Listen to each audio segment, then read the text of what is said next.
Howdy friends! Today we're gonna make turkey gumbo. Babe, have you seen... What the fuck is this? I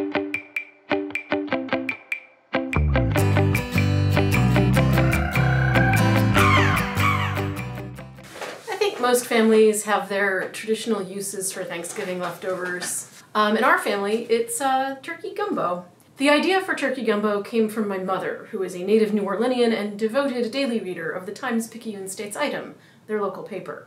She found this recipe on their website, but you'll see that we do not follow it exactly, because as you know, around here, there are no rules.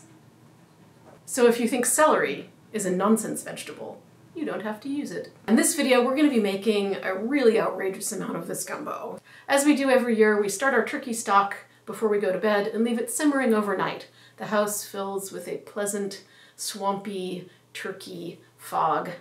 This year we got about 2 gallons of broth, which is enough to make 4 times the recipe. When you're deciding how much to make, you're really going to base that on one of 2 things. It's the amount of stock you have or the amount of turkey you have. This year we might have really been limited by the size of the pot.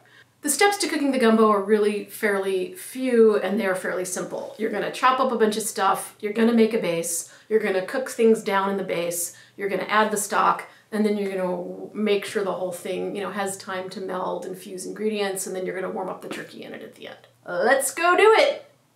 Before we start cooking, let's talk about what you're going to need. You are going to need onion. We used about 4 or 5 cups of chopped onion. Green onion, also called scallion, also called, confusingly by native New Orleanians, shallot, but they don't mean shallot, they mean these things. And bell peppers. You can use whatever bell peppers you like, red, green, yellow. I'm not very fond of green bell peppers, so I don't use it, but you're gonna need about, or we used about 4 cups finely chopped bell pepper. And of course, hot pepper. Sidebar. The amount of red pepper you use may be controversial. You can use 1, you can use several, or you can use a lot. The discussions about this may become heated. Stay tuned for a clever solution to this common family dispute. For garnishing the gumbo later, you'll use the tops of the green onions and also flat leaf Italian parsley. Probably the most important ingredient in this gumbo is the andouille. Andouille is a smoked garlic pork sausage that is spicy. It is French in origin, though is a staple of Creole cuisine made in South Louisiana. We're really lucky. One of our long-term attendees at Thanksgiving makes us andouille. He makes and smokes it himself. It is delicious.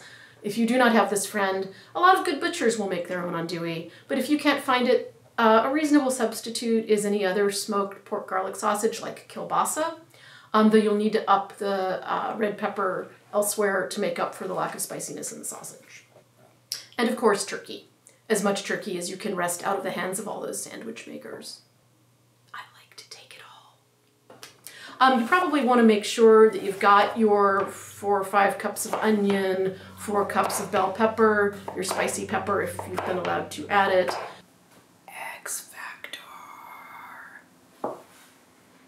Your sausage cut up before you even start cooking the roux. Because once you get the roux ready for the onions, you need the onions ready to hand and fully chopped. So chop everything ahead of time, get it all ready, then you can move on to the most important, most dramatic, and most satisfying part of making turkey gumbo, which is making a roux. What is a roux? A roux is the basis of a lot of traditional French sauces, again, a standard part of Creole cooking. It is composed of equal parts fat and flour. Often the fat is butter. In Creole cooking it tends to be oil because oil has a higher heating point and therefore you can get the flour darker. So a roux is fat flour, stirred, heated so that it changes color. It can either be a light, toasty, brown color or you can get it as dark as you dare. For gumbo, the goal is to get it as dark as you dare. The color is often called chocolate. For this roux, we used 2½ cups of canola oil and 2½ cups of all-purpose flour. The most important thing here is to keep it moving. Most recipes will tell you to stir a roux under medium heat, medium-high heat, And this recipe says to get to that dark brown chocolate color, you need to go for 20-25 minutes. I've found that people perceive the color of chocolate differently. Also that when you are stirring a thing and it's gradually changing color, you kind of lose track of what color that is. So it's good to have someone around you who can tell you whether your roux has reached the color of chocolate.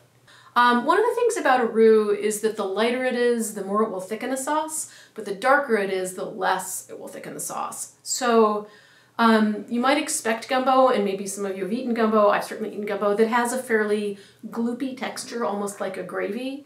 This gumbo I've found, because the roux is so dark and because of the ratios, the sauce has a nice velvety mouthfeel, but it is not gloopy like a gravy. But the texture is really quite pleasant when eaten over rice, which is what we're going to be doing. And it's thick enough. Don't worry about it. It's fine. The texture of it seemed a little weird this year at the end. It started to look like it was maybe going to break or split, and I was a little worried about that. But in the end, it was fine.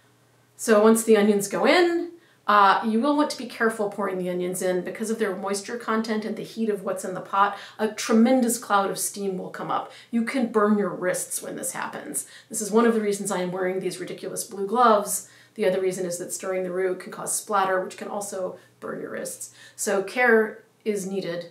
But once you get the onions in, you can switch to a more normal implement like a spoon and just keep everything turning. Cook those onions down a little bit, then you can add in the pepper. Once those bell peppers go in with the onion and the nutty flour smell and the butter, it just starts to smell like this wonderful candy. I can't put it any other way. It is sweet and it is buttery and it is caramelized and it just smells really delicious. So you're going to want to do that for 5 minutes or so just to enjoy the aroma. And then you can put in the andouille. Once the onions and bell peppers and sausage have cooked down and their flavors are combined and you have a little bit less volume, it's time to put in the stock. We put in about 1.5 gallons, maybe a little more of stock of the 2 gallons that we had. Once the stock is in, the hard work's really done, and at this point you can move on to other interesting projects. We're going to let this cook down and sort of meld flavors for about 45 minutes. It's like there's something alive under there. Pete, do you think Nessie's gonna come out of our gumbo? Then we're gonna put in all this turkey and let it go another 15 minutes just to warm the turkey through. You're not doing anything once you introduce the turkey other than heating it up. So first we're gonna make rice. I'm not going to explain that. And now the hot pepper controversy. Like many American families, mine has a range of tolerance for hot pepper. Some people like it a great deal, and some people can't tolerate it at all. We make basically a hot sauce that is comprised of the gumbo and hot peppers.